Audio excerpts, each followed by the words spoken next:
Hello आई Ram Ram dear students, welcome to argent official. मैं सौरभ गिराटी। आज अपन वैल्यू एडेड कोर्स जिनके वुमेन एम्पावरमेंट है उनके लिए अपन यूनिट 1 स्टार्ट कर रही हैं। मैं दोस्त इतना ही कहना चाहूँगा कि ये वुमेन एम्पावरमेंट एक सब्जेक्ट नहीं, ये एक महिलाओं की स्थिति बताता है, महिलाओं का महत्व समझाता है हमें कि ये समाज में महिलाओं के बिना यूँ मान लो सुनसान है समाज। अगर समाज में से महिलाओं की स्थिति निकाल दी जाए, महिलाओं को निकाल दिया जाए तो समाज का अस्तित्व ही नहीं है। देखिए स्टूडेंट्स, पढ़ने में तो हम इसे शॉर्ट में भी पढ़ सकते थे, लेकिन वो एमसीक्यू एग्ज़ाम नहीं है। वहाँ पर अपन को 100 शब्दों में 300 शब्दों में क्वेश्चन लिखने होते हैं। इसलिए अगर हम थोड़ा ही पढ़ के जाते हैं, केवल फैक्ट पढ़ के जाते हैं, तो अपन इतना अच्छा खासा रिस्पॉन्स नहीं मिलता अपन को। लेकिन इतना पढ़ेंगे तो भाई समझ में भी आएगा क्या चीज़ है, और फिर भाई अपन अच्छा खासा डिस्क्राइब कर पाएंगे।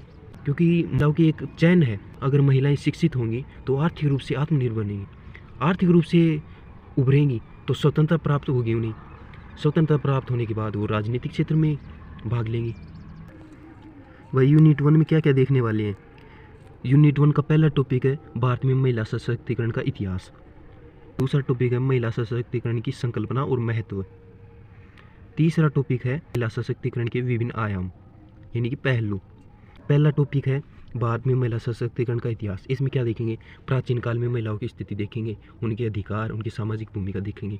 फिर मध्यकालीन इतिहास में देखेंगे कि महिलाओं की क्या दशा थी, क्या परिवर्तन आए, क्या उन्होंने संघर्ष किया, शिक्षा में उनकी स्थिति कैसी थी। फिर आधुनिक काल में देखेंगे स्वतंत्रता संग्राम में महिलाओं की क्या भागीदारी रही, महिला आंदोलन का क्या प्रभाव पड़ा, वर्तमान में महिलाओं की स्थिति कैसी है। तो मैं थोड़ा शॉर्ट में बता देता हूँ आपको।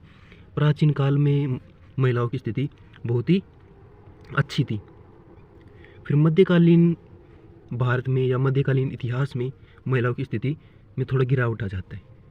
गिरावट क्यों आता है कि भाई बाहरी आक्रमण होते हैं, तो महिलाओं की रक्षा करने के लिए उन्हें घर तक सीमित किया जाता है। पर्दा प्रथा, बाल विवाह, ऐसी कुप्रथाएं आने लगती हैं। आधुनिक काल में शुरुआत में तो अपन को ऐसा ही देखने को मिला, लेकिन बाद में अंग्रेज़ों ने इसमें सुधार किया तो धीरे धीरे उभरा। मतलब गिरावट आई मध्यकालीन इतिहास में, फिर उभरेगा धीरे धीरे आधुनिक काल में उभरता हुआ, फिर वर्तमान में यानी कि चरम बिंदु पर। मतलब अब हर क्षेत्र में महिलाओं का योगदान है। अब दूसरा टॉपिक क्या देखेंगे अपन, महिला सशक्तिकरण की संकल्पना और महत्व। इसमें महिला सशक्तिकरण का अर्थ देखेंगे, समाज और देश के विकास में इसका क्या योगदान है, महिलाओं को आत्मनिर्भर बनाने की आवश्यकता क्यों है। मैं इस वीडियो में इतना ही चाहूँगा कि आपको हाथ क्या याद करवा दूँ, इस क्लास में याद हो जाए आपको। तीसरा टॉपिक है महिला सशक्तिकरण के विभिन्न आयाम। आयाम यानी कि पहलू,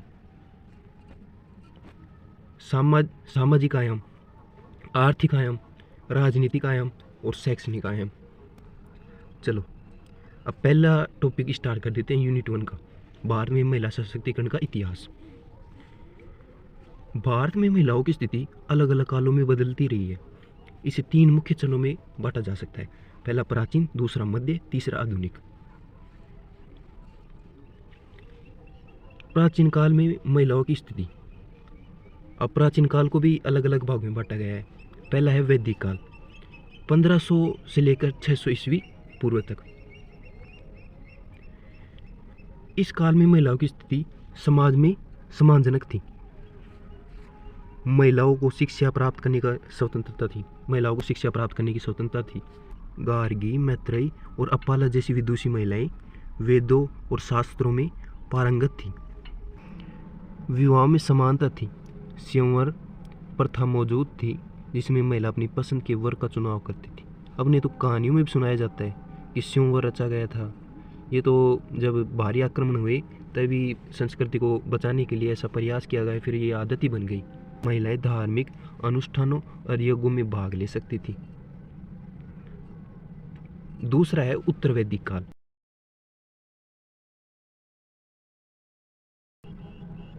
इस काल में महिलाओं की स्थिति में गिरावट आया, बाल विवाह की परंपराएं शुरू हुई, शिक्षा के अवसर सीमित हो गए, महिलाओं को धर्म, सामाजिक निर्णयों से बाहर किया जाने लगा। उत्तराधिकारी और संपत्ति पर महिलाओं का अधिकार कम होने लगा, यानी कि बाहरी आक्रमण के कारण ये प्रभावित हुआ। तीसरा है बौद्ध और जैन काल, 600 ईस्वी पूर्व से लेकर 300 ईस्वी पूर्व तक। भाई इसमें तो महात्मा बुद्ध आए थे जिन्होंने बहुत ही सुधार किया था। इस काल में महिलाओं को धार्मिक स्वतंत्रता कुछ हद तक प्राप्त हुई। गौतम बुद्ध ने भिक्षुणी संघ की स्थापना की, जिससे महिलाओं को आध्यात्मिक क्षेत्र में स्थान मिला। शुरू में तो जब गौतम बुद्ध ने संघ की स्थापना की थी तो महिलाओं को एंट्री नहीं दी थी। बाद में उनके प्रिय शिष्य आनंद के कहने पर उन्होंने एंट्री दी, और पहली उनकी माँ ही थी जो संघ में शामिल होने वाली थी। आप इस बात से पता लगा सकते हैं कि उस समय महिलाओं की स्थिति कैसी थी। उन्हें धार्मिक कार्यों में, आध्यात्मिक कार्यों में भी शामिल होने के लिए मौका नहीं दिया जाता था, अवसर नहीं मिल पाता था उन्हें। इस काल में महिलाएं धार्मिक प्रवृत्तियों में सक्रिय थी, लेकिन सामाजिक स्तर पर उनका सम्मान सीमित था। अब है मध्यकालीन। अब प्राचीन काल को हमने 3 भागों में बांट दिया, वैदिक काल, उत्तर वैदिक काल और बौद्ध धर्म के समय प्राचीन इतिहास। अब मध्यकालीन इतिहास देखते हैं, 8वीं से 18वीं सदी तक देखते हैं। इसमें तो मुगल आ गए थे, आपको पता ही है। इस काल में महिलाओं की स्थिति और अधिक कमजोर हो गई। बाल विवाह, सती प्रथा, पर्दा जैसी कुप्रथाएं प्रचलित हो गई। शिक्षा और स्वतंत्रता पर भारी रोक लगा दी गई। मुस्लिम शासन के दौरान महिलाओं की स्थिति और अधिक संकुचित हो गई, उन्हें घर तक सीमित कर दिया गया। पहला है भक्ति आंदोलन और महिलाओं का उत्थान। भक्ति आंदोलन के दौरान कुछ सुधार हुए। मीराबाई, अक्का महादेवी, संत जनाबाई जैसी महिलाओं ने समाज में अपनी पहचान बनाई। इस काल में महिलाओं को भक्ति, साहित्य क्षेत्र में योगदान देने का अवसर मिला। अब आ जाता है आधुनिक भारत में महिलाओं की स्थिति। 18वीं सदी से वर्तमान तक मध्यकाल में देखा आपने कि बहुत सी गिरावट आई, पर्दा प्रथा और महिलाओं की शिक्षा में पाबंदी लगा दी गई, पर उसमें भी मीराबाई जैसी महिलाएं थी जिन्होंने धार्मिक क्षेत्र में योगदान दिया अपना। अब देख लेते हैं आधुनिक काल में। ब्रिटिश काल और सामाजिक सुधार आंदोलन 18वीं से लेकर 20वीं सदी तक। इस काल में महिलाओं की स्थिति में सुधार लाने का प्रयास हुए। राजा राम मोहन राय ने सती प्रथा के उन्मूलन में महत्वपूर्ण भूमिका निभाई। ईश्वर चंद्र विद्यासागर ने पुनर्विवाह अधिनियम लागू किया। ज्योतिबा फुले ने और सावित्रीबाई फुले ने महिला शिक्षा को बढ़ावा दिया। भारत की पहली महिला शिक्षक सावित्रीबाई फुले। 19वीं और 20वीं सदी में भारतीय महिलाओं ने स्वतंत्रता संग्राम में भाग लेना शुरू किया, जैसे सरोजिनी नायडू, अरुणा आसफ अली, एनी बेसेंट, विजयलक्ष्मी पंडित। स्वतंत्रता संग्राम में भाग लिया। दूसरा है स्वतंत्रता के बाद महिलाओं की स्थिति, यानी कि 1947 से लेकर वर्तमान तक महिलाओं की स्थिति कैसी है। संविधान में महिलाओं को समान अधिकार दिए गए हैं। महिलाओं को शिक्षा, रोजगार, राजनीति में भागीदारी के लिए प्रोत्साहित किया जाने लगा है। 1955 में हिंदू उत्तराधिकार अधिनियम लागू हुआ, जिससे महिलाओं को संपत्ति में अधिकार मिला। 73वें और 74वें संविधान संशोधन 1992 के तहत पंचायत और शहरी निकायों में महिलाओं को 33% आरक्षण मिला।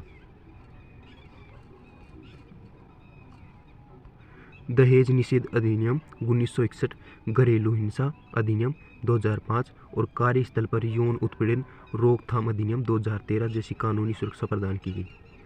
यानी उन्हें संरक्षण देने के लिए कानूनी प्रावधान दिए गए हैं।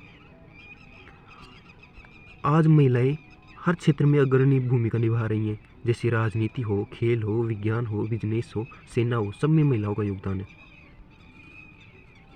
अब निष्कर्ष देख लेते हैं इस इतिहास का। यूनिट 1 के पहले टॉपिक का निष्कर्ष क्या निकलता है।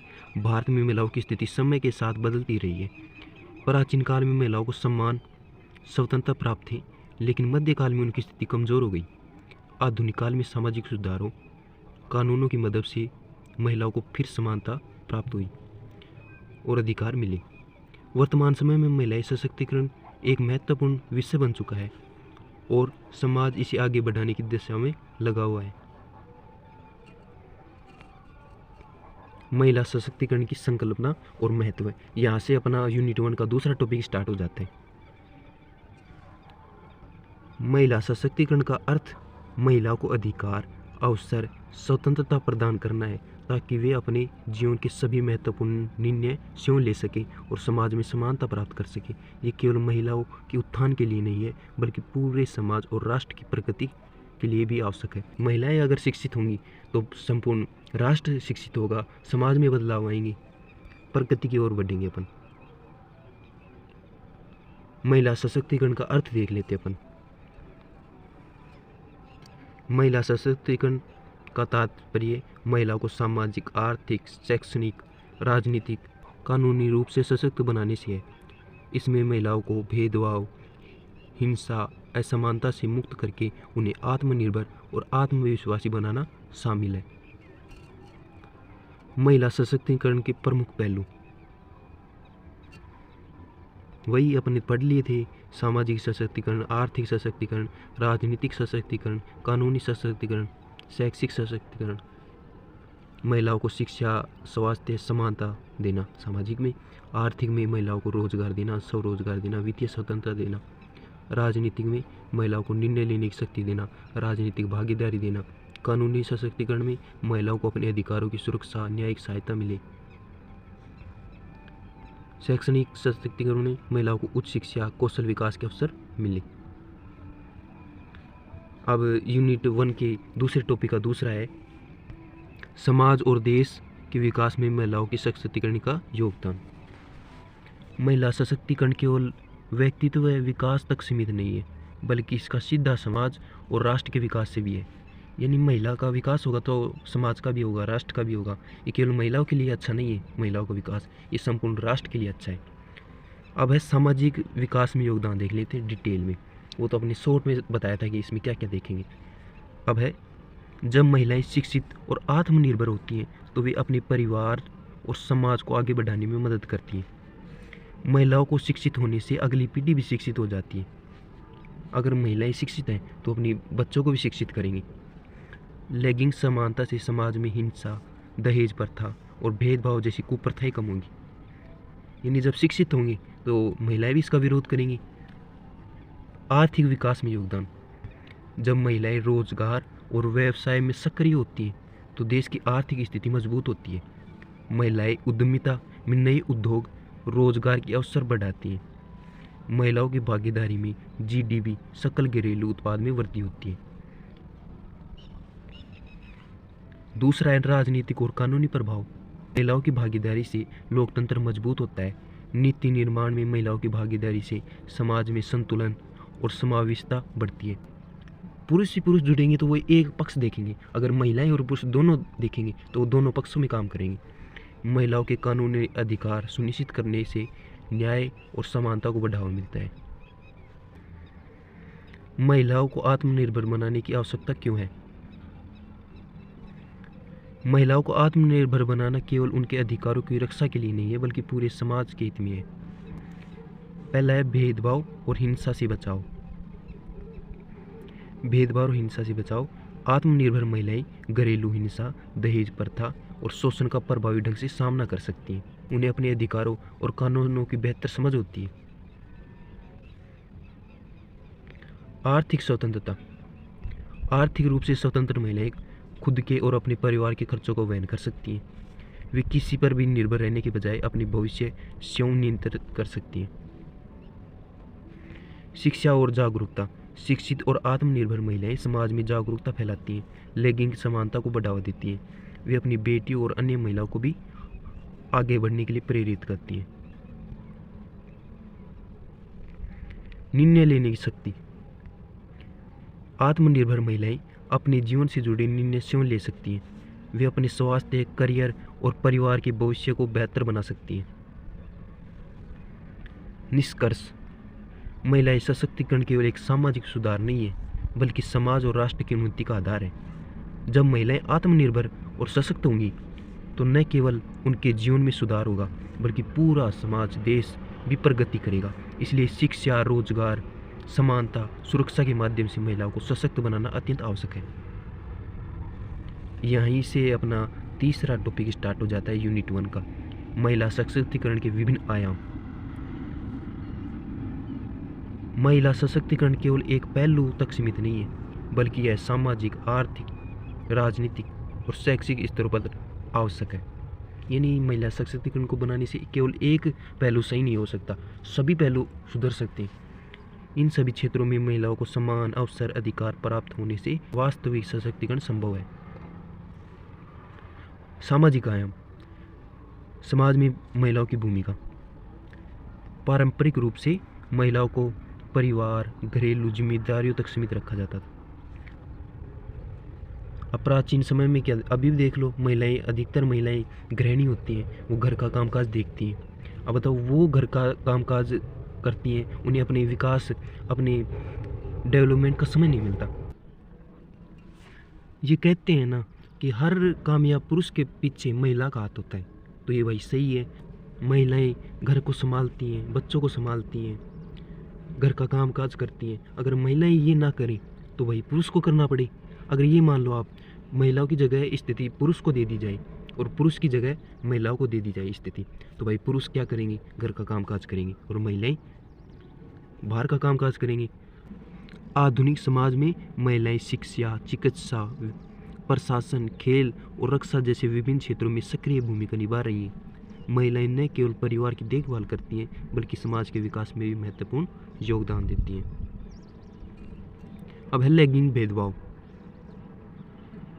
महिलाओं को जन्म से ही भेदभाव का सामना करना पड़ता है, जैसे कन्या भ्रूण हत्या, बाल विवाह, दहेज प्रथा, घरेलू हिंसा, कार्यस्थल पर असमानता। शिक्षा, स्वास्थ्य, रोजगार के अवसरों में लड़कों की तुलना में लड़कियों को कम अवसर दिए जाते हैं। महिलाओं की प्रगति में सबसे बड़ी बाधा पितृसत्तात्मक सोच है, जो पुरुषों को श्रेष्ठ मानती है। समानता के अधिकार। महिलाओं को भारतीय संविधान के तहत समानता के कई अधिकार दिए गए हैं, जिनमें है अनुच्छेद 14, कानून के समक्ष समानता। इन कानून के समक्ष पुरुष और महिला दोनों समान हैं। अनुच्छेद 15 का भाग 1 और भाग 3, लिंग के आधार पर भेदभाव निषेध है और महिलाओं व बच्चों के लिए विशेष प्रावधान दिए गए हैं। अनुच्छेद 16, सरकारी नौकरियों में अवसरों की समानता, यानी सरकारी नौकरियों में महिलाओं और पुरुषों को समान अवसर दिए गए। अनुच्छेद 39 ए, पुरुष और महिलाओं के लिए समान वेतन, यानी काम में भी समान अवसर मिलेगा, वेतन भी समान मिलेगा। अनुच्छेद 42, मातृत्व लाभ और उचित कार्य परिस्थितियाँ। इसमें प्रेगनेंसी के दौरान महिलाओं को अधिक लाभ दिया जा सके, क्योंकि महिलाएं समाज की जननी होती हैं। महिलाओं के बिना समाज का अस्तित्व नहीं है। आर्थिक आयाम, यानी आर्थिक पहलू। महिलाओं की वित्तीय स्वतंत्रता। महिलाओं की आर्थिक आत्मनिर्भरता उनके वास्तविक सशक्तिकरण की नींव है। पारिवारिक निर्भरता के कारण कई महिलाएं आर्थिक निर्णय नहीं ले पाती। यदि महिलाएं कमाती हैं तो बचत करती हैं और निवेश करती हैं, तो वे खुद के लिए और समाज के लिए सकारात्मक बदलाव ला सकती हैं। नौकरियों में भागीदारी। महिलाओं को सीमित नौकरियों तक ही सीमित रखा गया है, लेकिन आज वे सभी क्षेत्रों में कार्य कर रही हैं। सरकार और निजी कंपनियां महिलाओं को अधिक रोजगार देने के लिए नीतियां बना रही हैं। फिर भी लैंगिक वेतन अंतर अभी भी बना हुआ है, जहां महिलाओं को पुरुषों की तुलना में कम वेतन मिलता है। महिला उद्यमिता। महिलाएं छोटे और बड़े उद्योगों में व्यापार शुरू कर रही हैं। प्रधानमंत्री मुद्रा योजना, स्टैंड अप इंडिया, महिला उद्यमिता मंच जैसी सरकारी योजनाएं महिलाओं को आर्थिक रूप से सशक्त बना रही हैं। स्वयं सहायता समूह ग्रामीण महिलाओं को छोटे व्यवसाय शुरू करने में मदद कर रही हैं। राजनीतिक आयाम। महिलाओं को राजनीति में समान अवसर देने के लिए कई संवैधानिक प्रावधान दिए गए हैं, हालांकि संसद और विधानसभा में उनकी संख्या अभी भी सीमित है। पंचायत और संसद तक महिलाओं की स्थिति। 1992 में 73वां और 74वां संविधान संशोधन आए। पंचायतों और नगर पालिकाओं में महिलाओं को 33% आरक्षण दिया गया। कई राज्यों में इसे 50% तक कर दिया गया है, जिससे लाखों महिलाएं स्थानीय शासन में भाग ले रही हैं। अपने भजन लाल शर्मा जी ने भी किया है। संसद में महिलाओं की संख्या धीरे धीरे बढ़ रही है, लेकिन अभी भी पुरुषों की तुलना में काफ़ी कम है। महिला आरक्षण विधेयक 2023, संसद और विधानसभाओं में महिलाओं के लिए 33% आरक्षण का प्रावधान किया गया है। शैक्षिक आयाम, महिलाओं की शिक्षा स्थिति। पहले महिलाओं को शिक्षा से वंचित रखा जाता था, लेकिन अब उनकी साक्षरता दर बढ़ रही है। राष्ट्रीय शिक्षा नीति 2020 के तहत महिला शिक्षा को बढ़ावा दिया जा रहा है। फिर भी ग्रामीण क्षेत्रों में लड़कियों की स्कूल छोड़ने की दर अभी भी अधिक है, यानी कि ग्रामीण स्तर पर अभी भी वो विकास नहीं हो पाया है। महिलाओं के लिए सरकारी योजनाएं, यानी महिलाओं के लिए कौन कौन सी सरकारी योजनाएं ला रही है सरकार, ताकि वो आत्मनिर्भर बने, सशक्तिकरण को बढ़ावा दें। पहली है बेटी बचाओ बेटी पढ़ाओ योजना। कन्या भ्रूण हत्या को रोकने के लिए, लड़कियों को शिक्षा की ओर बढ़ावा देने के लिए सुकन्या समृद्धि योजना, लड़कियों को उच्च शिक्षा शादी के लिए बचत योजना, कस्तूरबा गांधी बालिका विद्यालय योजना, ग्रामीण क्षेत्रों में लड़कियों के लिए स्कूल खोलने की योजना। राष्ट्रीय शिक्षा नीति 2020 महिलाओं के लिए उच्च शिक्षा, व्यावसायिक शिक्षा को बढ़ावा देने के लिए। अब इस निष्कर्ष देख लेते हैं यूनिट 1 का। इससे अब कंप्लीट हो जाएगा यूनिट। अब यूनिट 1 कंप्लीट हो जाएगा निष्कर्ष के बाद। महिला सशक्तिकरण के सामाजिक, आर्थिक, राजनीतिक और शैक्षिक आयाम हैं जो एक दूसरे से जुड़े हुए हैं। जब महिलाएं शिक्षित होंगी तो वे आर्थिक रूप से आत्मनिर्भर बनेंगी। जब आर्थिक स्वतंत्रता उन्हें प्राप्त हो जाएगी तो समाज में सम्मान, राजनीतिक भागीदारी दिलाने में मदद करेगी। इसलिए एक संतुलित और विकसित समाज के लिए सभी स्तरों पर महिला सशक्तिकरण आवश्यक है। Thanks for watching dear students. और चैनल को 1 के तक पहुँचाया यारों, इतनी मेहनत कर रहा हूँ मैं आपके लिए। मतलब healthy and sustainable food choice के आपको पूरे पेपर हमारी क्लास से बाहर नहीं गया। एग्रीकल्चर में जहाँ सीरीज फेल हो गई थी, MCQ आ रही थी, तो हमारी थ्योरी क्लास ने वहाँ पर महत्वपूर्ण भूमिका निभाई। और an introduction to planet Earth में भी 3 क्वेश्चन को छोड़कर सभी इंपॉर्टेंट क्वेश्चन आए थे, उसका इंपॉर्टेंट क्वेश्चन ही करवाए थे मैंने। और साइकोलॉजी में पूरा पेपर कवर हो गया। रूरल गवर्नमेंट्स इन राजस्थान में भी 1 या 2% को छोड़कर सभी कवर हो गए। और अदर भी जो मैंने करवाई थी उनमें से भी बहुत से क्वेश्चन बनी थी, पर वो बहुत कम मात्रा में करवाई थी और मेरे को पता भी नहीं है, क्योंकि मेरे को पेपर भी नहीं मिला है। धन्यवाद डियर स्टूडेंट्स। अगर आपने प्यार दिया, राजस्थान से जुड़ी अदर एग्जाम जैसे कि RS, jail prairie, 4th grade भर्ती, रीट, पटवारी जैसे राजस्थान GK को अपन तैयार करेंगे। तो धन्यवाद। अगर इसकी PDF चाहिए तो टेलीग्राम चैनल ज्वाइन कर लेना। और आज यूनिट 2 देखेंगे अपन। यूनिट 2 में क्या देखेंगे? महिला सशक्तिकरण के लिए संवैधानिक प्रावधान देखेंगे और बाद में कानून देखेंगे। भारत का संविधान महिलाओं को समान अधिकार प्रदान करता है और उनके सशक्तिकरण के लिए विशेष प्रावधान भी करता है। ये प्रावधान महिलाओं के लिए सामाजिक, आर्थिक, राजनीतिक और कानूनी अधिकारों की रक्षा करने में मदद करते हैं। पहला है भारतीय संविधान में महिलाओं को मिली हुई अधिकार। कौन कौन से अधिकार मिली हुई हैं? संविधान के तहत महिलाओं को कई मौलिक अधिकार, नीति निर्देशक सिद्धांत के माध्यम से सुरक्षा प्रदान की गई है। पहला है समानता का अधिकार, आर्टिकल 14 से लेकर आर्टिकल 18 तक। आर्टिकल 14 महिलाओं को पुरुषों के समान कानून और समान अवसर दिए गए हैं। आर्टिकल 15 पार्ट 1 राज्य किसी भी नागरिक के लिए खिलाफ केवल लिंग के आधार पर भेदभाव नहीं कर सकता। आर्टिकल 15 पार्ट 3 महिलाओं और बच्चों के लिए सरकार विशेष सुविधाएं लागू कर सकती है। आर्टिकल 16 सरकारी नौकरियों में महिलाओं और पुरुषों को समान अवसर मिलना चाहिए। आर्टिकल 17 महिलाओं के साथ किसी भी प्रकार की छुआछूत व भेदभाव वर्जित है। दूसरा है स्वतंत्रता का अधिकार, आर्टिकल 19 से लेकर 22 तक। महिलाओं को अपनी इच्छा से रहने, बोलने, कार्य करने, स्वतंत्रता से आगे बढ़ने का अधिकार है। यदि किसी महिला की स्वतंत्रता का उल्लंघन होता है तो वह न्यायालय में अपील कर सकती है।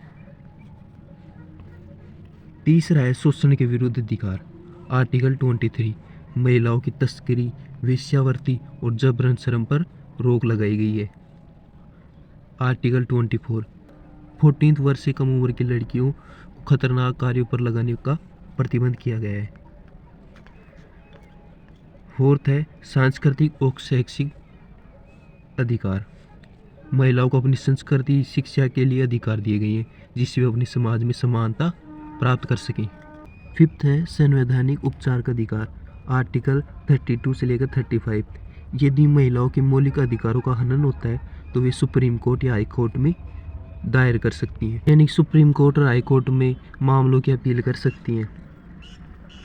दूसरा है महिलाओं के लिए विशेष संवैधानिक प्रावधान। इन संविधान में क्या क्या प्रावधान किए गए हैं उनके लिए। तो समान कार्य के लिए समान वेतन, आर्टिकल 39 पार्ट डी। महिलाओं और पुरुषों को एक प्रकार के कार्य के लिए समान वेतन मिलना चाहिए। सरकार इस नीति को लागू करने के लिए विशेष कानून बना सकती है। दूसरा है मातृत्व लाभ और कल्याण, आर्टिकल 42। महिलाओं को गर्भावस्था और प्रसव के दौरान विशेष सुविधाएं और छुट्टियां मिलनी चाहिए।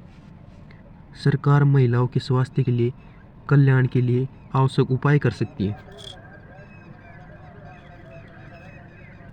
3 है महिलाओं के लिए आरक्षण, आर्टिकल 243 डी से लेकर 243 टी तक। पंचायत और नगर निकायों में महिलाओं के लिए 33% से लेकर 50% तक आरक्षण दिया गया है। इससे ग्राम पंचायत, नगर पालिकाओं और जिला परिषदों में महिलाओं की भागीदारी बढ़ी है। मानव तस्करी और जबरन शोषण पर रोक, आर्टिकल 23। महिलाओं की खरीद फरोख्त, देह व्यापार, किसी भी प्रकार के शारीरिक शोषण पर पूरी तरह प्रतिबंध लगाया गया है। अब हम महिलाओं के लिए प्रमुख कानून, यानी इनको रोकने के लिए सरकार ने पहले तो प्रावधान किए हैं, संविधान में दर्जा दिया है। अब कानून देखेंगे इनके लिए।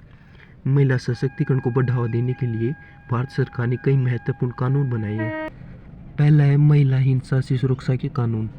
यानी हिंसा को रोकने के लिए कौन कौन से कानून बनाए गए हैं। पहला है दहेज निषेध अधिनियम 1961।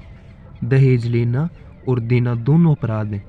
दूसरा है गर्भाधारण पूर्व और प्रसव पूर्व नैदानिक तकनीक अधिनियम 1994। भ्रूण लिंग पर जांच के लिए प्रतिबंध। घरेलू हिंसा अधिनियम 2005। महिलाओं को शारीरिक, मानसिक और आर्थिक हिंसा से सुरक्षा। फोर्थ है बलात्कार विरोधी कानून की धारा 375 और 376। यौन शोषण और बलात्कार के लिए अपराधियों को कठोर दंड। फिफ्थ है कार्यस्थल पर यौन उत्पीड़न अधिनियम 2013। इसमें कार्यस्थल पर महिलाओं की सुरक्षा के लिए। दूसरा है महिलाओं के रोजगार और आर्थिक अधिकारों से जुड़े हुए कानून। हमने पहले उनकी सुरक्षा के लिए देख लिए, हिंसा से बचाव के लिए देख ली, अब उन्हें रोजगार और आर्थिक रूप से आत्मनिर्भर बनाया जाएगा। तो पहला है समान वेतन अधिनियम 1976। पुरुषों और महिलाओं को समान वेतन दिया जाएगा। दूसरा है मातृत्व लाभ अधिनियम 1961। गर्भवती महिलाओं को अवकाश और वेतन सहित सुविधाएं दी जाएंगी। तीसरा है महिला श्रमिक अधिनियम 1948। कारखानों में महिला श्रमिकों की सुरक्षा की जाएगी।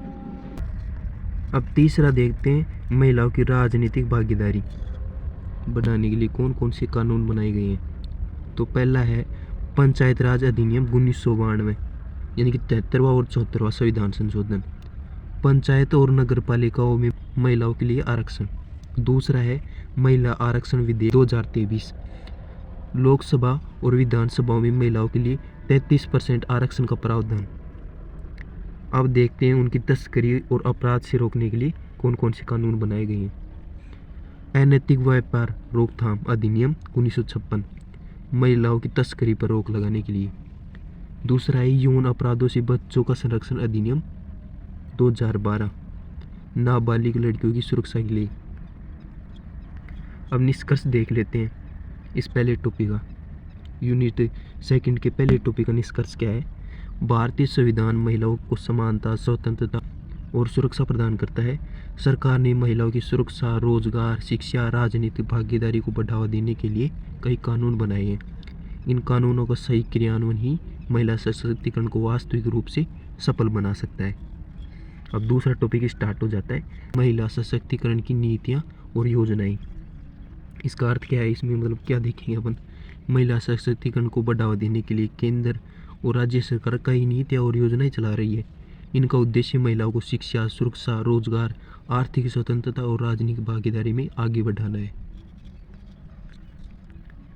केंद्र सरकार की प्रमुख योजनाएं। केंद्र सरकार की योजनाएं देख लेते हैं महिलाओं के लिए। बेटी बचाओ बेटी पढ़ाओ योजना 2015 लॉन्च कब हुई थी? 2015 में। उद्देश्य क्या है? लिंगानुपात सुधारना, बालिका भ्रूण हत्या पर रोक लगाना, लड़कियों की शिक्षा को बढ़ावा देना। महत्वपूर्ण बिंदु यानी कि इम्पोर्टेंट फैक्ट कौन सी हैं? यह योजना बेटियों के जन्म से उनकी शिक्षा तक के लिए सहायता प्रदान करती है। सुकन्या समृद्धि योजना के तहत लड़कियों के लिए बचत योजना जोड़ी गई है। लाभार्थी यानी कि पैदा होने से लेकर 18 वर्ष की लड़कियों के लिए।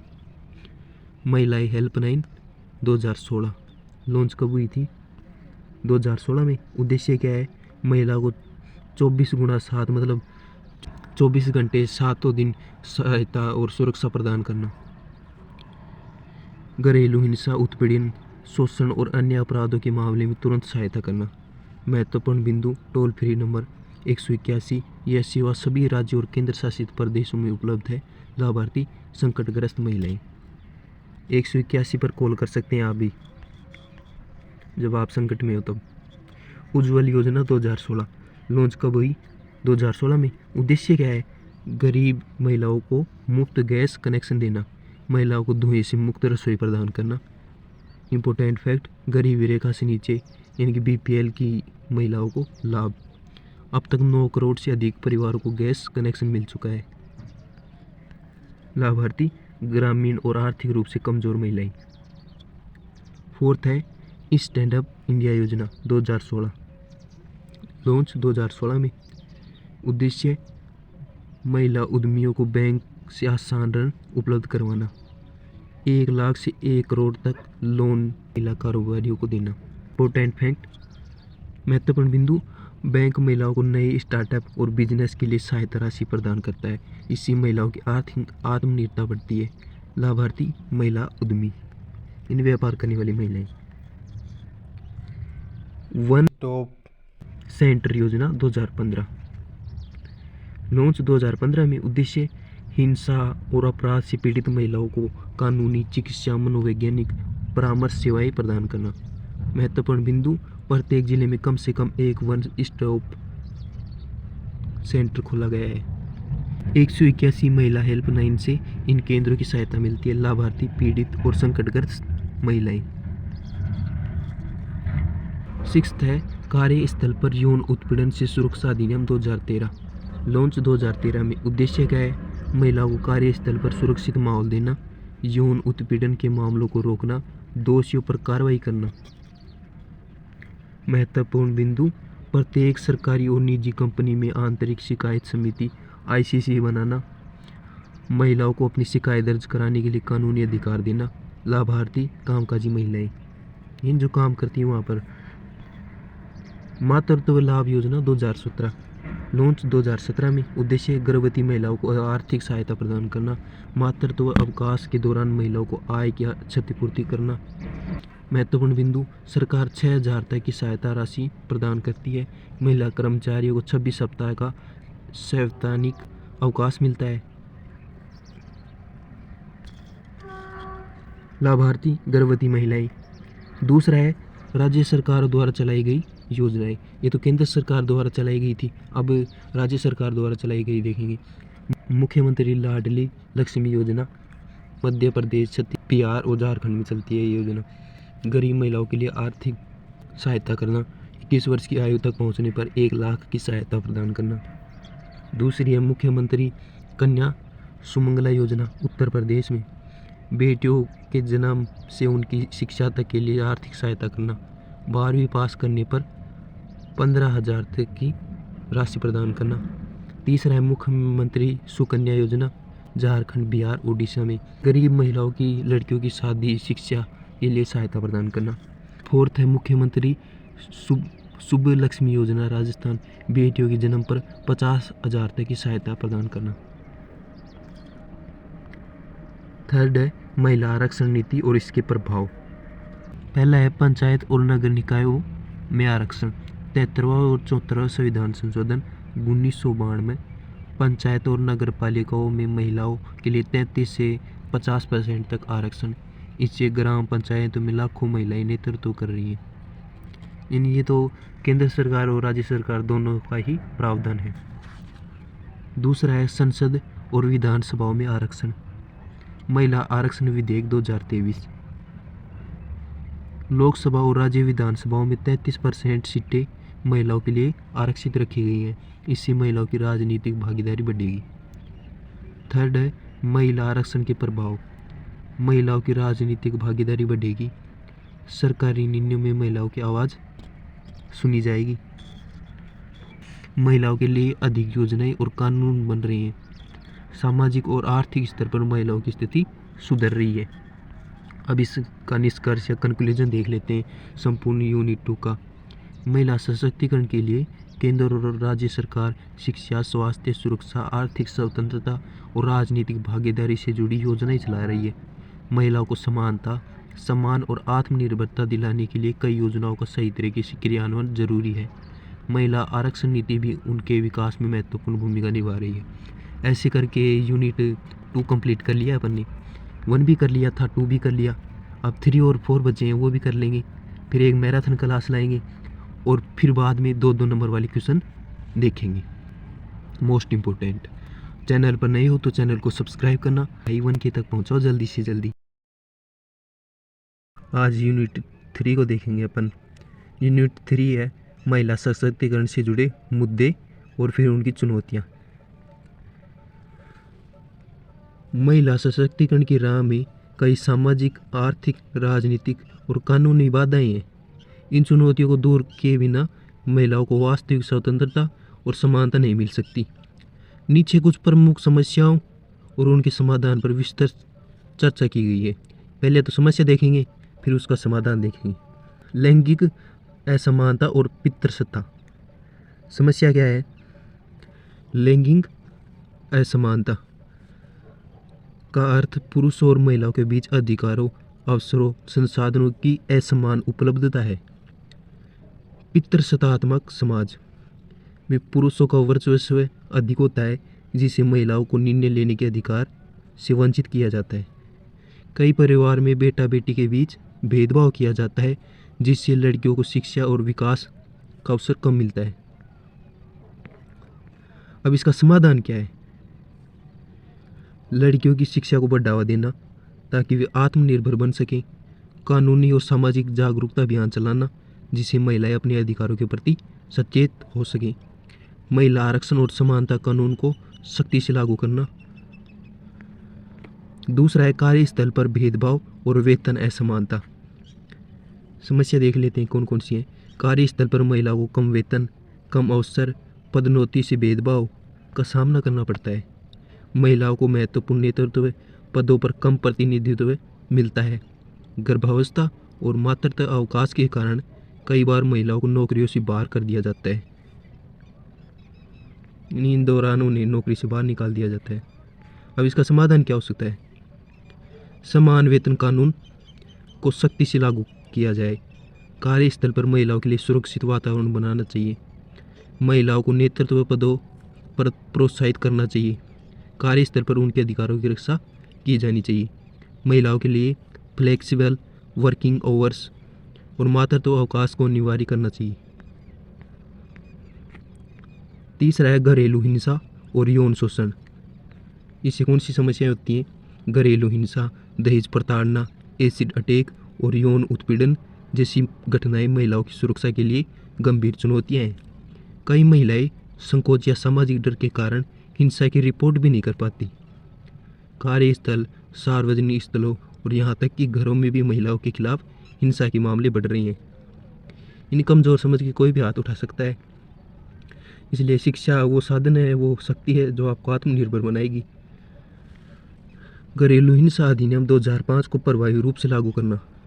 महिलाओं के लिए हेल्पलाइन नंबर 1081, 1091 को अधिक प्रभावी बनाना। महिला पुलिस स्टेशनों की संख्या बढ़ाना और उनकी सुरक्षा सुनिश्चित करना। बचाव और पुनर्वास केंद्र स्थापित करना, जहां हिंसा से पीड़ित महिलाओं को मदद मिल सके। फोर्थ है शिक्षा और बाल विवाह जैसी समस्याओं, कैसी कौन कौन सी समस्या है इनसे जुड़ी। भारत में आज भी कई क्षेत्रों में लड़कियों को शिक्षा का कम महत्व दिया जाता है। गरीबी और रूढ़िवादी सोच के कारण बाल विवाह जैसी प्रथाएं जारी हैं। बेटी को आर्थिक बोझ मानने की मानसिकता के कारण माता पिता उनकी शिक्षा पर खर्च नहीं करते। बेटी बचाओ बेटी पढ़ाओ योजना जैसी योजनाओं को प्रभावी रूप से बनाना। बाल विवाह निषेध अधिनियम 1929 को सख्ती से लागू करना और बाल विवाह करने वाले की कड़ी कार्रवाई करना। मिड डे मील और छात्रवृत्ति जैसी योजनाओं से लड़कियों की शिक्षा को बढ़ावा देना। अब है निष्कर्ष या कंक्लूजन इस टॉपिक का। महिला सशक्तिकरण के लिए जरूरी है कि लैंगिक भेदभाव, कार्यस्थल पर असमानता, घरेलू हिंसा और शिक्षा से जुड़ी समस्याओं का समाधान निकाला जाए। इसके लिए सरकार, समाज, स्वयं महिलाएं एकजुट होकर काम करना चाहिए।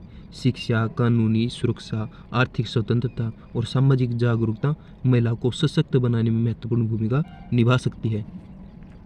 अब यहाँ से महिला सशक्तिकरण में सहायक संस्थाएं, उनको सशक्तिकरण करने के लिए कौन कौन सी एजेंसियां काम कर रही हैं। महिला सशक्तिकरण को बढ़ावा देने के लिए कई सरकारी, गैर सरकारी, अंतर्राष्ट्रीय संस्थाएं कार्य कर रही हैं। ये संस्थाएं महिलाओं के अधिकारों की रक्षा, शिक्षा, आर्थिक विकास, सुरक्षा और न्याय दिलाने में महत्वपूर्ण भूमिका निभाती हैं। पहले देख लेते राष्ट्रीय स्तर पर कार्यरत संस्थाएं। यानी पहले राष्ट्रीय स्तर पर देख लेते हैं, फिर राज्य स्तर पर देखेंगे। राष्ट्रीय महिला आयोग NCW, national commission for women, स्थापना 1992 में हुई थी। उद्देश्य क्या था इसका? महिलाओं के संवैधानिक और कानूनी अधिकारों की रक्षा करना, महिलाओं के खिलाफ हो रहे अपराधों की निगरानी करना और समाधान करना। मुख्य कार्य क्या क्या थे इसके? महिलाओं से जुड़े मुद्दों पर सरकार की सिफारिश देना, पीड़ित महिलाओं को न्याय दिलाने में सहायता करना, महिला हेल्पलाइन 1091 के माध्यम से सहायता प्रदान करना। दूसरा है राज्य महिला आयोग, वो राष्ट्रीय था और ये राज्य महिला आयोग है। स्थापना हर राज्य में अलग अलग वर्षों में हुई है। उद्देश्य क्या है? राज्य स्तर पर महिलाओं से जुड़े मामलों को हल करना, घरेलू हिंसा, कार्यस्थल पर शोषण और अन्य सामाजिक समस्याओं से निपटना। मुख्य कार्य कौन कौन से हैं? महिलाओं की शिकायतों को सुनना, उचित कार्रवाई करना, राज्य सरकार को महिला कल्याण नीतियों पर सुझाव देना। अब है महिला एवं बाल विकास मंत्रालय, स्थापना 2006 में। उद्देश्य क्या है इसका? महिला और बच्चों के कल्याण से जुड़ी योजनाओं को लागू करना, महिलाओं की सुरक्षा, पोषण, शिक्षा को बढ़ावा देना। इसके लिए कौन कौन सी योजनाएं हैं? बेटी बचाओ बेटी पढ़ाओ, लड़कियों की शिक्षा और समानता को बढ़ावा देना, महिला हेल्पलाइन 1081, संकटग्रस्त महिलाओं की मदद करना, उज्ज्वला योजना, गरीब महिलाओं को मुफ्त LPG कनेक्शन देना। अब राष्ट्रीय निधि सेवा प्राधिकरण, स्थापना 1995 में। उद्देश्य क्या है इसका? गरीब और ज़रूरतमंद महिलाओं को निःशुल्क कानूनी सहायता प्रदान करना, महिलाओं के अधिकारों की रक्षा के लिए विधिक जागरूकता अभियान चलाना। मुख्य कार्य क्या है? घरेलू हिंसा और दहेज प्रताड़ना जैसी समस्याओं से निपटने में सहायता करना, न्यायालय में महिलाओं के पक्ष में मामलों की परवी करना या अपील करना या दर्ज करना महिलाओं के मामलों को। सेफ सिटी प्रोजेक्ट, उद्देश्य क्या है? शहरों में महिलाओं की सुरक्षा सुनिश्चित करना, कार्यस्थल पर, सार्वजनिक स्थल पर और ट्रांसपोर्ट में महिलाओं की सुरक्षा को बढ़ाना। मुख्य कार्य क्या क्या हो सकते हैं? CCTV कैमरे और पुलिस गश्त को बढ़ाना, यानी पुलिसों की संख्या को बढ़ाना, महिला हेल्पलाइन और शिकायत तंत्र को मजबूत बनाना। अंतर्राष्ट्रीय संस्थाएं, वो राष्ट्रीय स्तर पर हो गई, अब अंतर्राष्ट्रीय पर देखेंगे। यूनाइटेड नेशंस वुमेन, स्थापना 2010 में। उद्देश्य वैश्विक स्तर पर लैंगिक समानता को बढ़ावा देना, महिलाओं के खिलाफ हिंसा रोकने के लिए देशों का सहयोग करना। कार्य के कौन कौन से हैं? सरकारों और संगठनों को महिला नीति बनाने में मदद करना, ही फॉर सी जैसे अभियान चलाना जिससे पुरुष भी महिलाओं के अधिकारों का समर्थन कर सके। दूसरा है यूनाइटेड नेशंस चिल्ड्रन फंड, इसका उद्देश्य क्या है? बालिकाओं की शिक्षा और पोषण में सुधार करना, बाल विवाह शोषण के खिलाफ अभियान चलाना। महत्वपूर्ण अभियान बेटी जिंदाबाद, बाल विवाह रोकने और लड़कियों को शिक्षा से जोड़ने के लिए। अब है वर्ल्ड बैंक, उद्देश्य क्या है?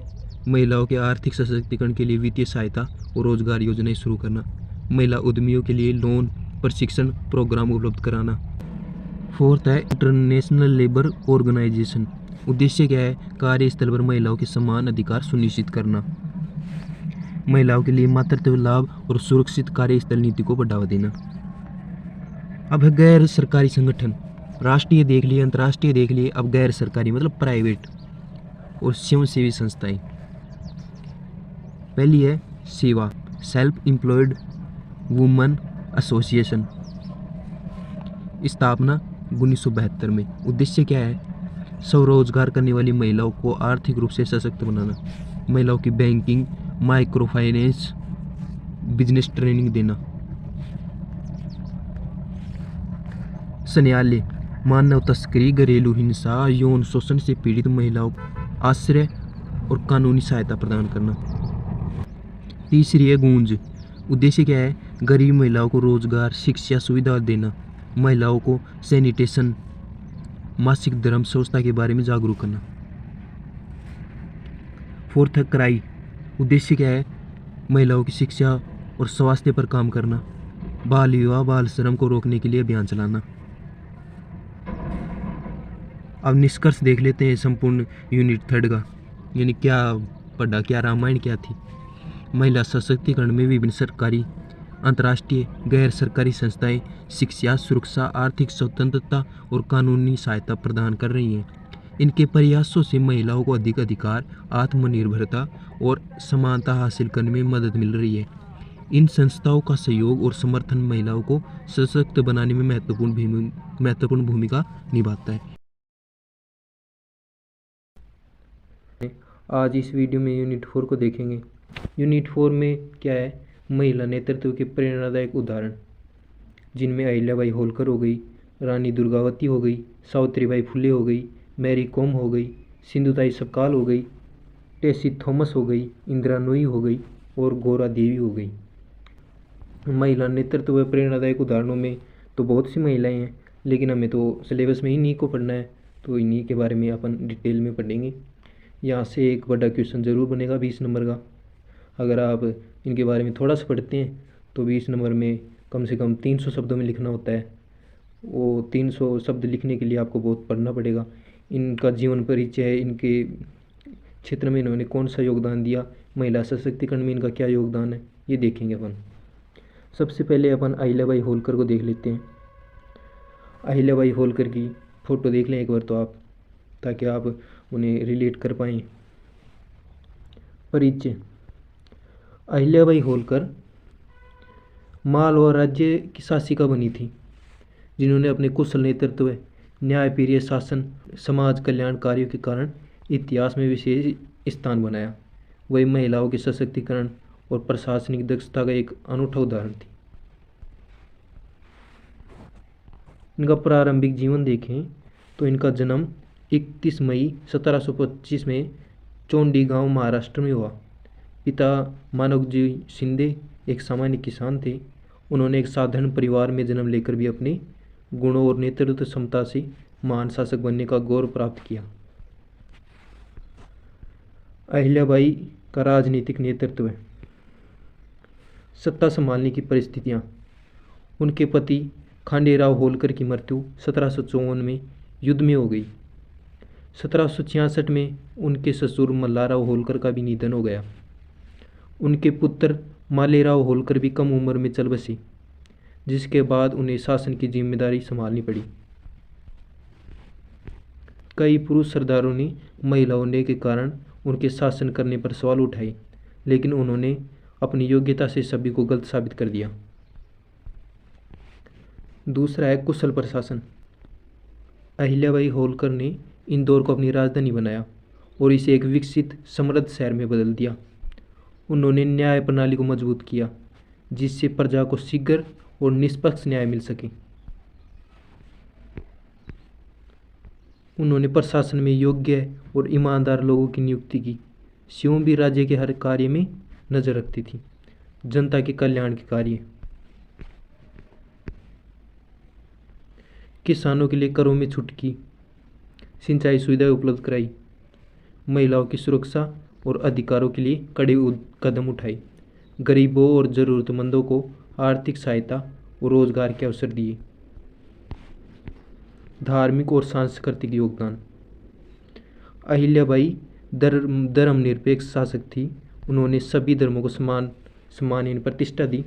उन्होंने पूरे भारत में मंदिरों, घाटों, कुओं और धर्मशालाओं का निर्माण करवाया। प्रमुख कार्य: काशी विश्वनाथ मंदिर, वाराणसी का पुनर्निर्माण करवाया। सोमनाथ मंदिर, गुजरात का जीर्णोद्धार करवाया। गंगा नदी के घाटों का पुनर्निर्माण करवाया। हरिद्वार, वाराणसी और प्रयागराज शामिल थे। महिला सशक्तिकरण में भूमिका। अहिल्याबाई ने महिलाओं को संपत्ति के अधिकार, शिक्षा और व्यवसाय में भागीदारी के लिए प्रोत्साहित किया। उन्होंने विधवाओं के पुनर्विवाह का समर्थन किया, जो उस समय समाज में बहुत कठिन कार्य था। उन्होंने महिलाओं को प्रशासन, सेना में स्थान दिया, जिससे समाज में महिला नेतृत्व को बढ़ावा मिला। अहिल्याबाई का व्यक्तित्व और नेतृत्व गुण। दृढ़ संकल्प और नेतृत्व क्षमता। पुरुष प्रधान समाज में भी उन्होंने अपने साहस और बुद्धिमानी से शासन किया। सह्य और न्यायप्रिय शासक। वे हमेशा अपनी प्रजा के सुख दुख का ध्यान रखती थी। धर्मनिरपेक्ष सोच। उन्होंने हर धर्म को समान दृष्टि से देखा, सभी धर्मों के लिए कार्य किया। निधन और विरासत। 13 अगस्त 1795 में अहिल्याबाई का निधन हो गया। उनकी मृत्यु के बाद उनके द्वारा किए गए कार्यों की गूंज भारत भर में सुनाई देती है। इंदौर में उनकी प्रतिमा, अहिल्याबाई मंदिर उनकी यादों को जीवित बनाए रखते हैं। निष्कर्ष: अहिल्याबाई होलकर महिला नेतृत्व, न्यायप्रिय शासन और समाज कल्याण के लिए एक उत्कृष्ट मिसाल है। उन्होंने यह साबित कर दिया कि महिलाएं भी राजनीति, प्रशासन और समाज सुधार के क्षेत्र में उतनी ही सक्षम हैं जितने कि पुरुष। उनका जीवन आज भी महिलाओं को सशक्त बनाने में, आत्मनिर्भर बनाने में और नेतृत्व करने की प्रेरणा देता है। अब दूसरी है रानी दुर्गावती, महिला नेतृत्व का प्रेरणादायक उदाहरण। परिचय देख लेते हैं इनका। रानी दुर्गावती 1524 से लेकर 1564 गोंडवाना की वीरांगना थी, जिन्होंने अपनी बुद्धिमत्ता, वीरता और नेतृत्व क्षमता से मुगलों के आक्रमण का डटकर सामना किया। वे भारतीय इतिहास की उन महान महिलाओं में से एक थी जिन्होंने नारी शक्ति का अद्वितीय उदाहरण प्रस्तुत किया। प्रारंभिक जीवन। जन्म 5 अक्टूबर 1524 में कड़ा, उत्तर प्रदेश में हुआ। पिता सालबहान थे, कालिंजर के चंदेल वंश के शासक थे। बाल्यकाल से ही उन्हें घुड़सवारी, तलवारबाजी और युद्ध कौशल की शिक्षा दी गई। विवाह और गोंडवाना राज की महारानी बनना। 1542 में उनका विवाह गोंडवाना के राजा दलपत शाह से हुआ। 1550 में राजा दलपत शाह की मृत्यु होने के बाद उनके पुत्र वीर नारायण के संरक्षण के रूप में शासन संभाला। अपने कुशल नेतृत्व और न्यायप्रियता के कारण वे प्रजा के बीच अत्यंत लोकप्रिय हुई। रानी दुर्गावती का प्रशासन। उन्होंने गोंडवाना राज्य यानी कि वर्तमान में मध्य प्रदेश को सुशासन और समृद्धि प्रदान की। कृषि, व्यापार और सुरक्षा व्यवस्था को सशक्त बनाया। महिलाओं को आत्मनिर्भर बनाने के लिए कई योजनाएं चलाई। उन्होंने अपने राज्य की सीमाओं की रक्षा के लिए मजबूत सेना तैयार की। अकबर की सेना से संघर्ष। 1562 में अकबर के सेनापति आसफ खान ने गोंडवाना पर आक्रमण किया। रानी दुर्गावती ने अपनी सेना के साथ बहादुरी से मुकाबला किया। 24 जून 1564 को जबलपुर के निकट नरई के युद्ध में उन्होंने मुगलों से लड़ा लिया। भारी संख्या में मुगल सेना होने के बावजूद वे वीरतापूर्वक लड़ी। रानी दुर्गावती का बलिदान। जब युद्ध में पराजय निश्चित हो गई तो उन्होंने अपनी आन बान की रक्षा के लिए आत्म बलिदान यानी कि जौहर किया। उनका यह बलिदान भारतीय इतिहास में स्वाभिमान और साहस का प्रतीक बन गया। रानी दुर्गावती का महिला सशक्तिकरण में योगदान। ये तो सभी को, जब महिला सशक्तिकरण का उदाहरण देखें तो ये तो सभी में लिखना है, प्रारंभिक जीवन और नारी सशक्तिकरण का उदाहरण। उन्होंने समाज में महिलाओं की स्थिति को सुधारने पर बल दिया। युद्ध और प्रशासन में महिलाओं की भागीदारी को प्रोत्साहित किया। शिक्षा और आत्मरक्षा के लिए विशेष प्रयास किए। विरासत और सम्मान। जबलपुर में स्थित रानी दुर्गावती किला उनकी वीरता की गाथा सुनाता है। भारत सरकार ने उनके सम्मान में 1983 में रानी दुर्गावती विश्वविद्यालय की स्थापना की। उनकी स्मृति में भारत सरकार ने 1988 में डाक टिकट जारी किया। मध्य प्रदेश में कई स्थानों का नाम रानी दुर्गावती के नाम पर रखा गया। विरासत और सम्मान। जबलपुर में स्थित रानी दुर्गावती किला उनकी वीरता की गाथा सुनाता है। भारत सरकार ने उनके सम्मान में 1983 में रानी दुर्गावती विश्वविद्यालय की स्थापना की। उनकी स्मृति में भारत सरकार ने 1988 में डाक टिकट जारी किया। मध्य प्रदेश में कई स्थानों का नाम रानी दुर्गावती के नाम पर रखा गया। निष्कर्ष या कंक्लूजन। रानी दुर्गावती साहस, आत्मसम्मान, देशभक्ति की प्रतिमूर्ति हैं। उन्होंने यह साबित कर दिया कि एक महिला सशक्त नेतृत्व कर सकती है और अपने राज्य की रक्षा भी कर सकती है। उनका जीवन आज भी हर भारतीय महिला के लिए प्रेरणा का स्रोत है। अब सावित्रीबाई फुले, भारत की पहली महिला शिक्षिका और समाज सुधारक। इनका परिचय देख लेते हैं। सावित्रीबाई फुले 1831 से लेकर 1897 भारत की पहली महिला शिक्षिका थी। समाज सुधारक और नारी शिक्षा की प्रबल समर्थक थी। उन्होंने अपने पति ज्योतिबा फुले के साथ मिलकर महिलाओं और दलितों के अधिकारों के लिए संघर्ष किया। समाज में शिक्षा का प्रकाश फैलाया। प्रारंभिक जीवन।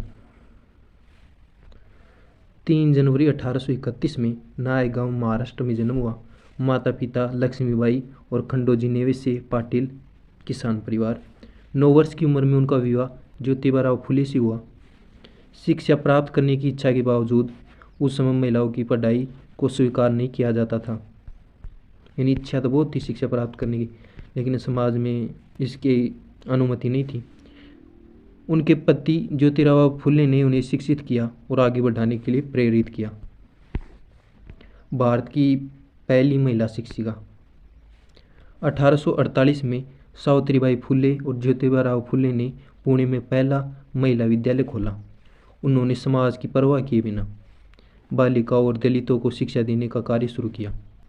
जब समाज के कट्टरपंथी लोग उनके खिलाफ हो गए तो उन पर पत्थर व कीचड़ फेंकते थे, तब भी उन्होंने हार नहीं मानी। शिक्षा के क्षेत्र में कार्य जारी रखा। समाज सुधार में योगदान। महिला शिक्षा और सशक्तिकरण।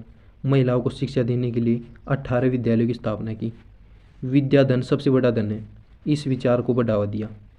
विधवा महिलाओं के लिए विद्यालय खोलकर उन्हें आत्मनिर्भर बनाया। छुआछूत और जातिवाद के खिलाफ संघर्ष। दलितों को मंदिर में प्रवेश की अनुमति दिलाने के लिए संघर्ष किया। समाज में समानता और भाईचारे को बढ़ावा दिया। साहित्य और लेखन। सावित्रीबाई फुले ने मराठी में कई कविताएं और लेख लिखे जिनमें समाज सुधार, महिला सशक्तिकरण और शिक्षा के महत्व को बताया। उनके 2 प्रमुख काव्य संग्रह हैं। पहले है काव्य फुले, दूसरा है बावनकसी सुबोध रत्नाकर। सावित्रीबाई फुले का महिला सशक्तिकरण में योगदान। उन्होंने यह सिद्ध किया कि महिलाएं भी शिक्षित होकर समाज में बदलाव ला सकती हैं। महिलाओं के अधिकार और आत्मनिर्भरता पर बल दिया। उन्होंने महिला स्वास्थ्य, समानता और स्वतंत्रता के लिए आंदोलन किए।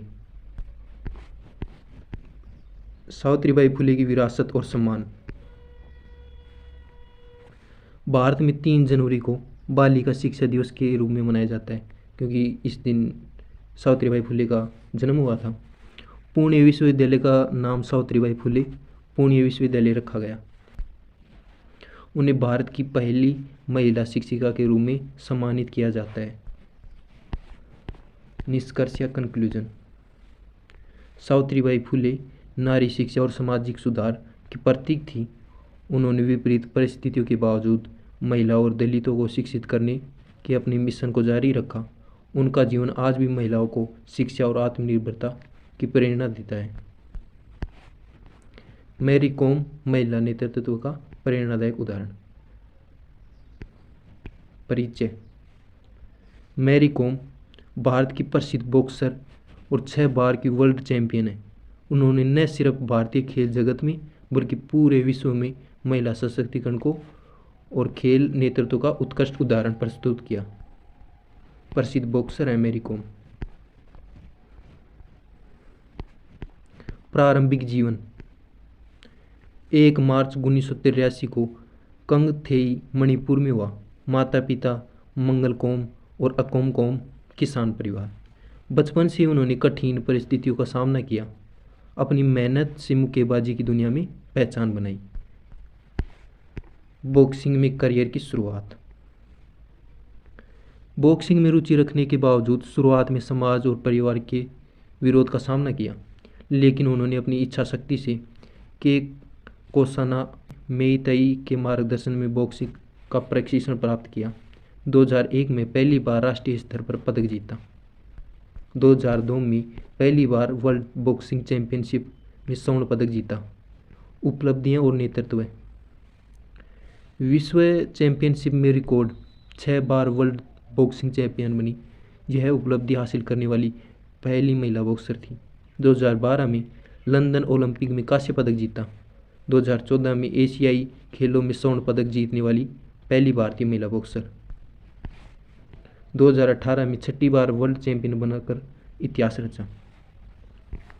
महिला बॉक्सिंग को पहचान दिलाना। जब भारत में महिला बॉक्सिंग को ज़्यादा महत्व नहीं दिया जाता था, तब मैरी कॉम ने अपने प्रदर्शन से इसे नई पहचान दिलवाई। उन्होंने युवा लड़कियों को बॉक्सिंग और खेलों में करियर बनाने के लिए प्रेरित किया। सामाजिक कार्य और नेतृत्व। उन्होंने मणिपुर में मैरी कॉम बॉक्सिंग अकादमी की स्थापना की, जहां गरीब और होनहार बच्चों को मुफ्त प्रशिक्षण दिया जाता है। वह महिलाओं को स्वास्थ्य, शिक्षा, खेल को बढ़ावा देने के लिए सक्रिय रूप से कार्य कर रही हैं। 2016 में उन्होंने राज्यसभा सांसद बनाया गया ताकि वे खेल और महिलाओं के मुद्दों को संसद में उठा सकें। महिला सशक्तिकरण में योगदान। मैरी कॉम ने यह साबित किया कि महिलाएं किसी भी क्षेत्र में पुरुषों के बराबर या उनसे बेहतर प्रदर्शन कर सकती हैं। उन्होंने शादी और बच्चों के बाद भी खेल में सफलता प्राप्त की, जिससे उन्होंने यह संदेश दिया कि महिलाएं अपने करियर और परिवार दोनों को संभाल सकती हैं। उन्होंने भारतीय समाज में महिलाओं की छवि को मजबूत किया, उन्हें आत्मनिर्भर बनाने की प्रेरणा दी। सम्मान और पुरस्कार। उन्हें पद्म भूषण से सम्मानित किया गया। 2013 में पद्मश्री मिला, राजीव गांधी खेल रत्न पुरस्कार मिला, अर्जुन पुरस्कार, मणिपुर सरकार द्वारा मेईती लिकाई हेल्पर सम्मान। निष्कर्ष या कंक्लूजन। मैरी कॉम केवल एक खिलाड़ी नहीं है, बल्कि महिला सशक्तिकरण और आत्मनिर्भरता की प्रतीक है। उनकी कहानी हर महिला को प्रेरणा देती है। अगर लगन और मेहनत हो तो कोई भी लक्ष्य असंभव नहीं है। अब है सिंधुताई सपकाल, अनाथों की माँ और समाज सेवा की मिसाल। परिचय देख लेते हैं। सिंधुताई सपकाल 1948 से लेकर 2021, 2022 भी कर सकते हो अगर एक्चुअल डाटा देखें तो आप। ये 4 जनवरी 2022 को इनकी डेथ हुई थी। वैसे लगभग करें तो 2021 ही निकलती है, 4 दिन का तो क्या ही, फिर भी देख लेना। अनाथों की माँ के रूप में जाना जाता है। उन्होंने अपना पूरा जीवन अनाथ बच्चों की देखभाल और उनके उत्थान के लिए समर्पित किया। उनका जीवन संघर्ष, साहस और निस्वार्थ सेवा का अनुपम उदाहरण है। उनका जीवन देखना कितना संघर्षमयी है। प्रारंभिक जीवन। जन्म है 14 नवंबर 1948 को वर्धा, महाराष्ट्र में। परिवार गरीब चरवा परिवार। पिता का नाम अभिमान साठे। उन्हें पढ़ाई का बहुत शौक था, लेकिन गरीबी और सामाजिक बंधनों के कारण केवल 4ठी कक्षा तक पढ़ी। 10 साल की उम्र में 30 साल के व्यक्ति से उनका विवाह कर दिया गया। संघर्षमयी जीवन। जब वे 9 महीने की गर्भवती थी, तब पति ने उन्हें घर से निकाल दिया। जंगलों में भटकते हुए उन्होंने एक बेटी को जन्म दिया और भीख मांगकर पेट भरा। इस कठिन समय में उन्हें दूसरों की तकलीफ़ों को समझने, ज़रूरतमंदों की मदद करने की प्रेरणा दी। जहाँ सब हार मान जाते हैं, वहाँ इन्होंने प्रेरणा लेकर खुद की समस्याओं को समझकर दूसरों की समस्याओं को समझा और उनका समाधान करने का प्रयास किया। समाज सेवा की शुरुआत। उन्होंने अनाथ बच्चों की मदद करने का निर्णय लिया। रेलवे स्टेशनों, सड़कों, बस स्टैंडों पर रहने वाले अनाथ बच्चों को गोद लिया, उनका लालन पोषण किया। उन्होंने अपनी बेटी को भी अनाथालय को सौंप दिया ताकि उन पर कोई पक्षपात का आरोप न लगा सके। धीरे धीरे उन्होंने सिंधुताई सपकाल अनाथालय की स्थापना की। अनाथ बच्चों की मां बनने का सफर। उन्होंने 1500 से अधिक अनाथ बच्चों को गोद लिया, उन्हें शिक्षा, संस्कार और आत्मनिर्भरता प्रदान की। उनके द्वारा गोद लिए गए कई बच्चे डॉक्टर, इंजीनियर, शिक्षक, समाज सेवी बने। उनके कई बच्चों ने उन्हें सम्मानपूर्वक माई या माँ कहकर पुकारा। महिला सशक्तिकरण में योगदान। उन्होंने यह संदेश दिया कि एक महिला कितनी भी कठिनाइयों में हो, अगर वह दृढ़ संकल्पित हो तो समाज में बदलाव ला सकती है। उन्होंने न केवल खुद संघर्ष किया बल्कि दूसरी बेसहारा महिलाओं, बच्चों को आत्मनिर्भर बनाया। उन्होंने समाज में महिला शिक्षा, आत्मनिर्भरता और स्वाभिमान को बढ़ावा दिया। इन पर एक मूवी बनी है, वो भी देख सकते हो आप। सम्मान और पुरस्कार। पद्मश्री 2021 भारत सरकार द्वारा समाज सेवा के क्षेत्र में योगदान देने के लिए। Mother Teresa award, Ahilyabai Holkar award, doctor Baba Saheb Ambedkar समाज भूषण पुरस्कार। 650 से अधिक राष्ट्रीय और अंतर्राष्ट्रीय पुरस्कार प्राप्त किए। विरासत और प्रेरणा। उन पर आधारित मराठी फिल्म मी सिंधुताई सपकाल बनाई गई, जिसने उनकी संघर्ष गाथा को दुनिया के सामने रखा। उनकी कहानी समाज को यह सिखाती है कि समर्पण, प्रेम और सेवा से हम हजारों जीवन बदल सकते हैं। निष्कर्ष या कंक्लूजन। सिंधुताई सपकाल त्याग, प्रेम और निस्वार्थ सेवा की प्रतिमूर्ति थी। उनका जीवन हमें सिखाता है कि यदि मन में सेवा का भाव हो तो विपरीत परिस्थितियों में भी हमें आगे बढ़ने से कोई नहीं रोक सकता। वे सच्चे अर्थों में महिला सशक्तिकरण और नेतृत्व की मिसाल थी। अब टेस्सी थॉमस देख लेते हैं। भारत की मिसाइल वुमन भी कहते हैं उन्हें। परिचय देख लेते हैं। टेस्सी थॉमस भारत की पहली महिला वैज्ञानिक है जिन्होंने अग्नि मिसाइल परियोजना का नेतृत्व किया। उन्हें मिसाइल वुमन ऑफ इंडिया के नाम से जाना जाता है। वे रक्षा अनुसंधान एवं विकास संगठन में महत्वपूर्ण पदों पर कार्य कर चुकी हैं और भारत की रक्षा तकनीकी के क्षेत्र में अग्रणी महिलाओं में से एक हैं। प्रारंभिक जीवन और शिक्षा। जन्म 1963 में अल्पाउजा, केरल में हुआ। बचपन से गणित और विज्ञान के क्षेत्र में रुचि थी।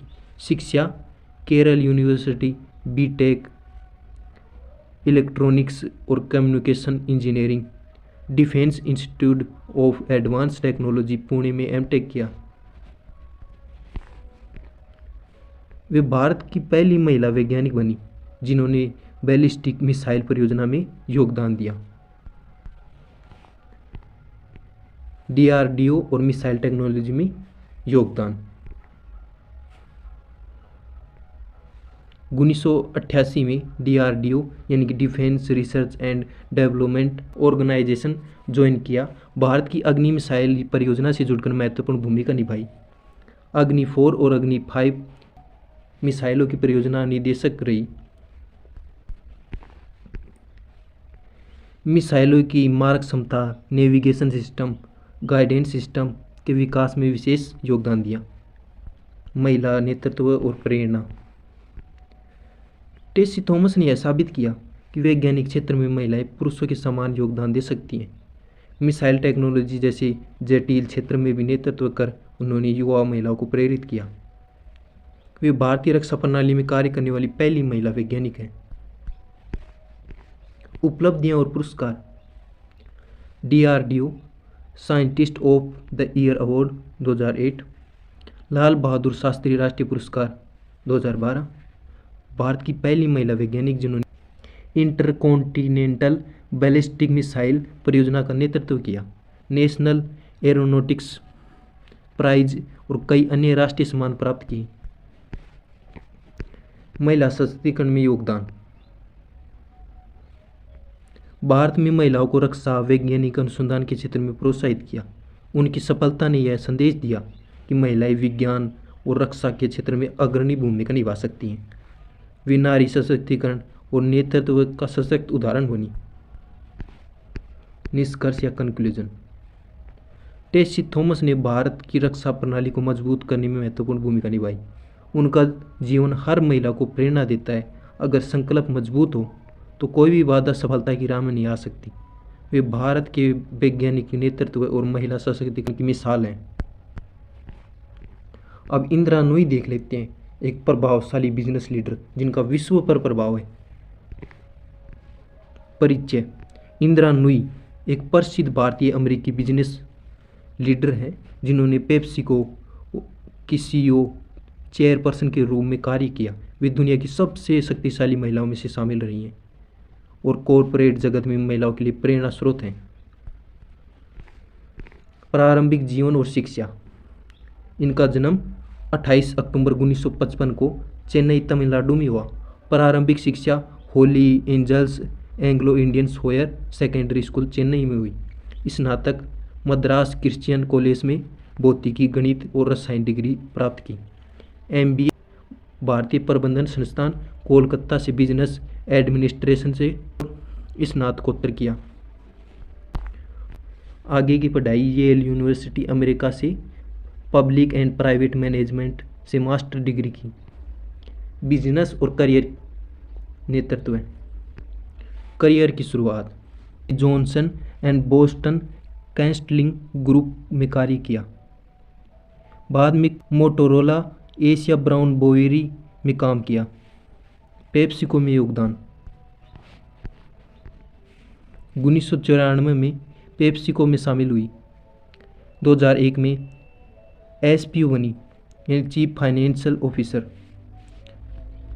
2006 में CEO बनी, चीफ एजुकेटिव ऑफिसर।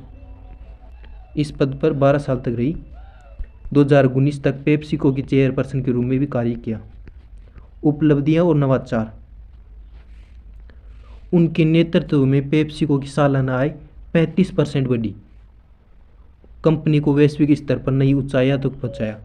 उन्होंने परफॉर्मेंस विद पर्पस रणनीति अपनाई, जिससे पेप्सिको ने स्वास्थ्य और न्यूट्रिशन में भरपूर योगदान दिया।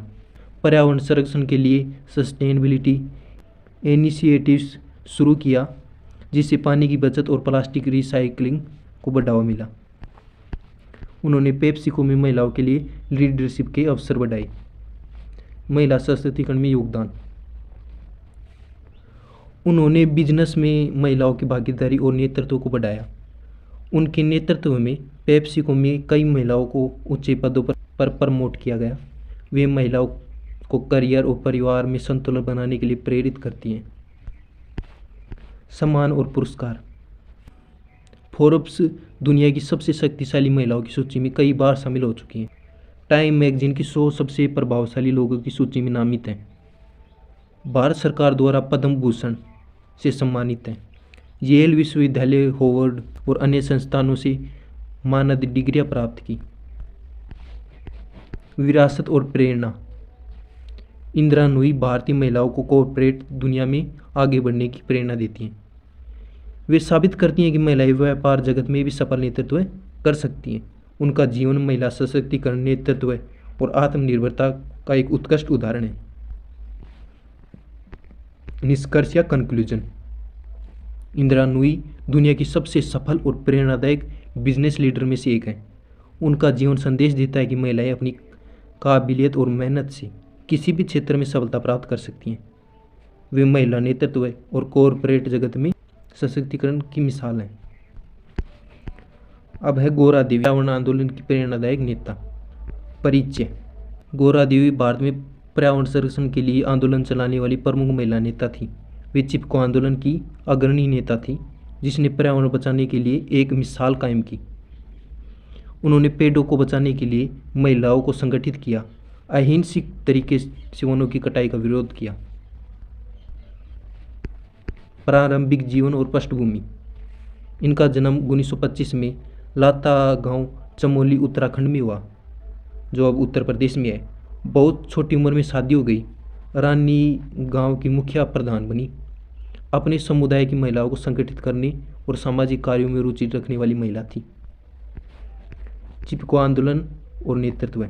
चिपको आंदोलन की शुरुआत 1970 के दशक में उत्तराखंड के जंगलों में बड़ी मात्रा में वनों की कटाई हो रही थी। सरकार और ठेकेदारों ने चमोली जिले के जंगलों में सैकड़ों पेड़ काटने की अनुमति दी।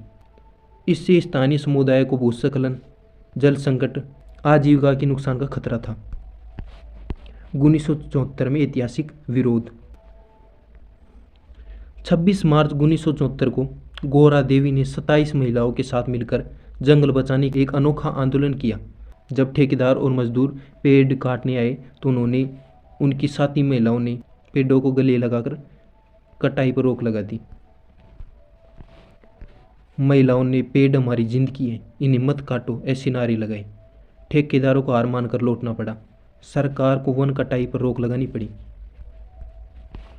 महिला सशक्तिकरण में योगदान। गोरा देवी ने महिलाओं को संगठित किया और पर्यावरण बचाने में उनकी शक्ति साबित की। उन्होंने स्थानीय समुदाय को जागरूक किया। जंगलों का संरक्षण उनकी आजीविका और अस्तित्व के लिए जरूरी है, ये लोगों को बताया। उनका नेतृत्व दिखाता है कि सामान्य महिलाएं भी बड़े सामाजिक परिवर्तन ला सकती हैं। उपलब्धियां और प्रभाव। चिपको आंदोलन की सफलता के कारण 1980 में भारत सरकार ने उत्तराखंड के पहाड़ी क्षेत्रों में वृक्षों की कटाई पर 15 साल तक प्रतिबंध लगाया। यह आंदोलन विश्व पर्यावरण संरक्षण के इतिहास में एक प्रेरणादायक घटना बन गई। गोरा देवी के नेतृत्व में महिला सशक्तिकरण और पर्यावरण जागरूकता के लिए नए रास्ते खोले गए। अब है गोरा देवी की विरासत। आज भी गोरा देवी पर्यावरण संरक्षण की प्रतीक मानी जाती हैं। उत्तराखंड में कई संस्थाएं और पर्यावरणीय संगठनों ने उनके नाम पर योजनाएं चलाई हैं। उनका जीवन हमें सिखाता है कि एक सामान्य व्यक्ति भी साहस और संकल्प से बड़े बदलाव ला सकता है। निष्कर्ष या कंक्लूजन। गोरा देवी भारत की पहली पर्यावरण योद्धाओं में से एक थी। उन्होंने यह साबित किया कि संगठन, साहस और जागरूकता से हम अपने प्राकृतिक संसाधनों की भी रक्षा कर सकते हैं। उनका नेतृत्व महिला सशक्तिकरण, पर्यावरण जागरूकता और सामाजिक बदलाव का एक आदर्श उदाहरण है। ऐसे करके दोस्त आपने यूनिट 1 को कंप्लीट कर लिया, 2 को कर लिया, 3 को कर लिया और आज 4 को भी कर लिया। अब ये सब देखने के बाद एक वन शॉट लाएंगे, फिर 50 महत्वपूर्ण क्वेश्चन लाएंगे। अगर इसकी PDF देखनी है तो टेलीग्राम चैनल ज्वाइन कर लेना। टेलीग्राम चैनल का लिंक मैं वीडियो की डिस्क्रिप्शन में डाल दूंगा, चैनल के अबाउट सेक्शन में डाल दूंगा, वहाँ विजिट करना। और ये न मिले, इतना ना कर पाओ तो भाई सिंपल सर्च कर लेना, वहाँ मिल जाएगा। चैनल पर नए हो तो चैनल को सब्सक्राइब करना। Thanks for watching.